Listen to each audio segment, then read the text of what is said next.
Hello everyone. तो आज start करते हैं क्लास 10 का मैथ का चैप्टर 8.2 का क्वेश्चन नंबर 4। तो देखते हैं क्वेश्चन नंबर 4 क्या है। तो क्वेश्चन नंबर 4 में अपन को 5 पार्ट्स दे रखे हैं और इनको अपन को सोल्व करना है। ये बताना है कि ये ट्रू है या फॉल्स है, ठीक है, और जस्टिफाई भी करना है। अब देखो मैं क्या करता हूँ, किसी इसमें ट्रिग्नोमेट्री के हर क्वेश्चन में मैं क्या करता हूँ, पहले से टेबल बना के रखता हूँ। तो टेबल बनाने से मेरे को ये होता है कि मैं मेरे को ज़्यादा टाइम नहीं लगता, सोचना नहीं पड़ता ज़्यादा, है ना। यहाँ से मैं वैल्यू देख के कंपेयर कर सकता हूँ, राइट। तो अपन क्या करते हैं, पहला क्वेश्चन करते हैं, राइट। तो पहला क्वेश्चन है साइन ए प्लस बी। तो मैं क्या करता हूँ, दो एंगल मान लेता हूँ, A equals to 30, B equals to 60 degree, right. Okay, अब ये अपन ए और बी की वैल्यू पुट कर देते हैं, राइट, इस इक्वेशन में। 60 degree equals to sine 30 degree plus sine 60 degree. Okay, ये हो गया। ये हुआ sine 90 degree, right. And this will be sine 30 degree again sine 60 degree. Okay, अब देखना साइन 90 कितना होता है। साइन 90 देखो, टेबल की हेल्प से मेरे को देखो इजीली हो गया ना, इजी हो गया ना टेबल की हेल्प से। तो 1 होगा। साइन 30 कितना होता है, 1/2 होता है। एंड साइन 60 कितना होता है, √3/2। ओके, तो ये देखो ये 1/2 हुआ। अगर फिर से 1/2 आता तो ये 1 होता, बट ये तो √3/2 है, इसका मतलब इसके इक्वल नहीं है। इसका मतलब ये जो दे रखी है sine a plus b is not equals to sin a plus sine b, है ना। अब ये इसका मतलब ये क्या है, ये फॉल्स है, राइट। ये है ना, ठीक है, ये हो गया। अब देखो क्या हो सकता है कि अगर अपन यहाँ पे जीरो एंगल लेंगे ना, एक की वैल्यू जीरो लेंगे, है ना, तो ये चीज ट्रू हो जाएगी, राइट। ट्रू ट्रू हो जाएगी। एक की वैल्यू अगर मैं जीरो लेता हूँ तो ये क्या हो जाएगा, sine B equal to sine B हो जाएगा ना। एक की वैल्यू जीरो, बट क्या हर एंगल के लिए ट्रू होना चाहिए। ए इक्वल्स टू जीरो के लिए ए इक्वल्स टू 0 डिग्री रखूं और बी का कुछ भी वैल्यू रखूं मैं, ये जो है ट्रू होगा। बट अगर मैं ए की वैल्यू 30 बी की वैल्यू 60 रखूं ना मैं, तो ये ट्रू नहीं होगा। अब दूसरा क्वेश्चन कि मैंने ए 30 और बी 60 ही क्यों लिया, राइट, है ना। पहली बात ये, अगर मैं ए 30 और बी है ना 45 डिग्री लेता ना, तो क्या होता है, इनका सम करना कितना होता है, ए प्लस बी करना, ए प्लस बी 75 डिग्री। और मेरे को साइन 75 की वैल्यू पता नहीं है। तो मैं कुछ भी अगर वैल्यू को सपोज कर रहा हूँ तो मेरे को सोच समझ के करना पड़ेगा, राइट। अगर मैं ए की वैल्यू 60 बी की वैल्यू 90 भी कर सकता, लेकिन मेरे को 150 की वैल्यू पता नहीं है। वो हायर स्टडीज में आएगा उनको, है ना। तो ये कैसे लेट करना है अपन को, ये भी एक ट्रिक है, राइट। मैंने ए को 30 बी को 60 माना, राइट, क्योंकि मेरे को 60 प्लस 30 90 की वैल्यू पता थी। तो इसलिए मैंने ए 30 बी 60 माना, राइट। अगर आप ए को 0 डिग्री और बी को 0 डिग्री मानोगे ना, तो वो ट्रू होगी, बट नॉट ऑलवेज, राइट। तो ये फॉल्स होगा, है ना।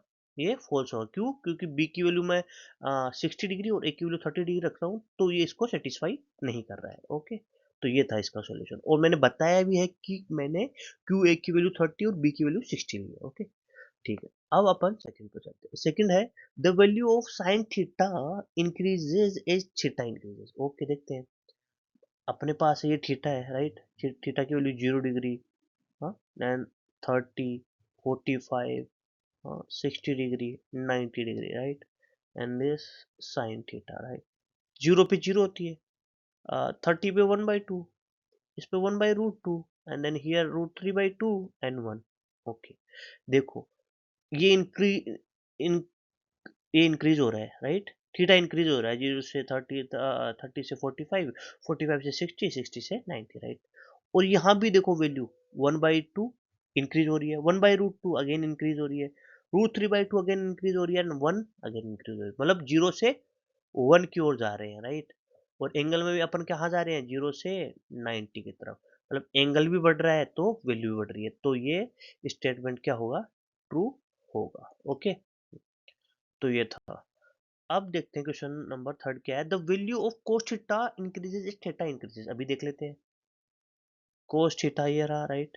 थीटा 0 डिग्री, हाँ, 30 degree, 45 degree, 60 degree and 90 degree. अब कोस का पता हो ना तो साइन का जस्ट उल्टा होता है, राइट, रिवर्स होता है साइन का, आपको पता हो तो। रेसिप्रोकल नहीं, मैं वैसे रिवर्स की बात कर रहा हूँ कि जो वैल्यू 0 की होगी वो 90 की होगी, जो वैल्यू साइन में 30 की होगी वो कोस में 60 की होगी, राइट, ऐसा कुछ बात बोल रहा हूँ मैं, है ना। ओके, अब देखो क्या हो रहा है, मैं एंगल को इंक्रीज कर रहा हूँ, वैल्यू 1 से ड्रॉप हो गई, समझ रहे हो। फिर 45 पे जा रहा हूँ, फिर से ड्रॉप हो गई, फिर 60 पे जा रहा हूँ, फिर से कम हो गई, और 90 पे आते आते 0 हो गई। इसका मतलब जब मैं 0 डिग्री से 90 डिग्री जा रहा हूँ तो वैल्यू 1 से 0 हो रही है। इसका मतलब ये जो स्टेटमेंट है वो फॉल्स है, राइट। ओके, फिर फोर्थ देखते हैं। फोर्थ क्या है, sine theta equals to cos theta for all values of theta. ये बात सही है क्या? देखो, इस टेबल की हेल्प से देख लेते हैं अपन, राइट। टेबल्स की हेल्प से देख लेते हैं अपन। क्या अपन ने क्या लिखा कि साइन थीटा, है ना, और कोस थीटा, ये टेबल यहाँ पे लिख लेता हूँ मैं। ये था 0 degree, 30 degree, 45 degree, 60 degree and 90 degree, right. इसकी वैल्यू 0 होती है, इसकी होती है 1/2, 1/√2, √3/2 एंड 0।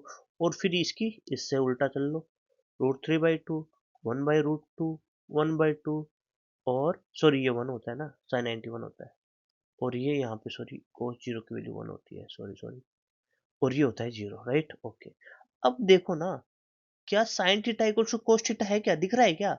अगर मैं 0 की बात करूँ, साइन 0 पे बात करें, 0 डिग्री एंगल पे, तो साइन थीटा है कितना? 0 है। और कोस थीटा कितना है 0 डिग्री पे? 1 है, राइट। 30 पे बात करूं तो 30 पे ये 1/2 या √3/2 है। हाँ, 45 डिग्री पे दोनों इक्वल होंगे, ओनली 45 डिग्री पे दोनों इक्वल होंगे। बट ये तो क्या बोल रहा है क्वेश्चन का, for all values of theta. No no no no, it's false.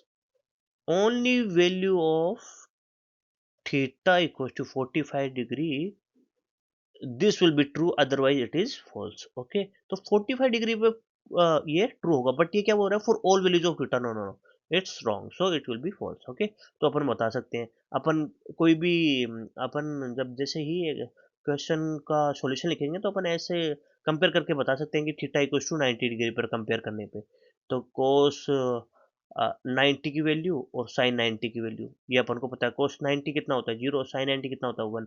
तो अगर एक भी कंडीशन सेटिस्फाई नहीं कर रही है तो इसका मतलब वो फॉल्स है, राइट। तो यही करना। अब क्वेश्चन नंबर 5, बहुत ही इंटरेस्टिंग क्वेश्चन है। ये क्या है, cot A is not defined for A equals to 0 degree. Okay, अपन देख लें। कोट ए को क्या लिख सकता हूँ मैं, कोस ए अपॉन साइन ए, ये ऐसे लिख सकता हूँ ना, राइट।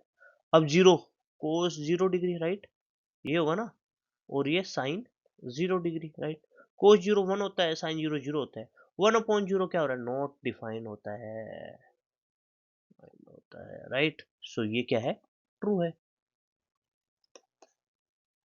तो ये थे क्वेश्चन 4 के 5 पार्ट, तो अपन ने सोल्व कर लिए। अगर आपको किसी भी क्वेश्चन में कोई भी डाउट हो, ट्रिग्नोमेट्री में या क्लास 10 के मैथ्स के किसी भी चैप्टर में, तो आप मेरे को कमेंट करके बता सकते हैं, मैं इसका सॉल्यूशन आपको प्रोवाइड करवा दूंगा। Okay, thank you very much.